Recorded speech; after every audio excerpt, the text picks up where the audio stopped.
Latest boxing news mga bossing, pambansang kamao Manny Pacquiao ilan araw nang nag-iinsayo sa Amerika. Mapapanood po natin ang kanyang ensayo sa ES News. Katulad po ng dati focus si Pacman sa jogging at pagkatapos niyan set up naman, bago sumakay ng sasakyan pa uwi, maglalapitan muna dyan ang kanyang mga fans para magpa-picture. May mga Pinoy yung iba puti at marami sa kanila mga Mexican. Katulad nito mga quality ika nga, kaya busog na naman ang ating mga mata dahil sa sobrang ganda ng nasa paligid. Alright, mga bossing sa ngayon maraming rumors ang lumalabas patungkol sa makakalaban ni Pacman sa January. Pero iisa lang ang malapit sa katotohanan, yan ay walang iba, kundi ang may hawak ng WBA Welterweight World Champion na si Rolly Romero. Talagang bata at nasa prime itong si Romero habang edad 47 na si Pacman. Gusto niya pa rin makabalik maging World Champion sa edad na 47.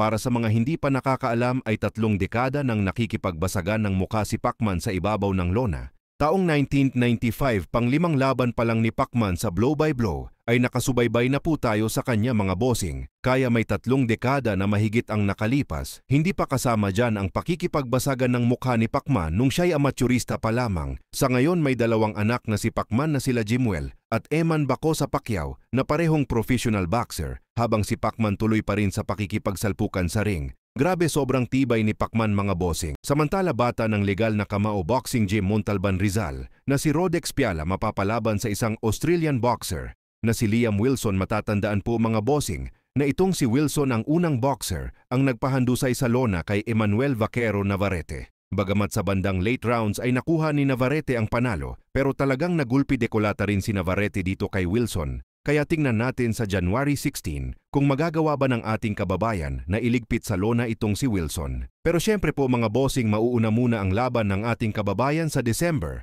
Former 3-division world champion John Riel Cuadro Alas Casimero. May balibalita nga po mga bossing na possible daw maging co-main event si Cuadro Alas sa laban nila Felix Alvarado at Masamichi Yabuki. Bali dedepensahan ng Japanese na si Yabuki ang kanyang IBF flyweight title belt laban kay Alvarado sa December 25. Kaya abangan po natin yan mga bossing.